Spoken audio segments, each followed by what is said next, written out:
వచ్చారనుకో వాళ్ళతో మాట్లాడకుండా భయపడి పారిపోవడం కాదు, అది కీడు దూరం ఉండడం కాదు. కీడుకు దూరం ఉండడం అంటే ఏంటంటే క్లియర్ చెప్తున్నాను, టైం లేదు, ఇది ఒకటి చెప్పి నేను ముగించేస్తాను.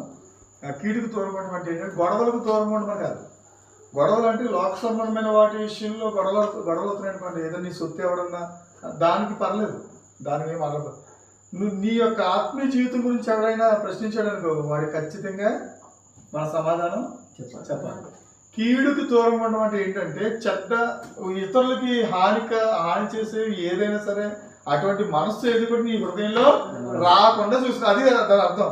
కానీ ఈ మాట చాలా మంది క్రైస్తవులు ఎలా అర్థం చేసుకున్నారంటే, ఎవడన్నా వస్తాడు, ఇక్కడ ప్రాబ్లం జరుగుతుంది, ఎవడన్నా వస్తాడు, ఏంటి ఇక్కడ డిస్టర్బెన్స్ అంటాడు అనేటప్పటికి అమ్మో ఎవరు మాట్లాడకూడదు. అది చాలా పొరపాటు, అది సాతాను డైరెక్షన్ చేస్తున్నాను నేను. నువ్వు ఖచ్చితంగా నువ్వు దేవుడి కోసం ఏదైనా మాట్లాడాల్సి వచ్చినప్పుడు ఖచ్చితంగా ధైర్యంగా మాట్లాడడం నిలబడాలి. అది దేవుడు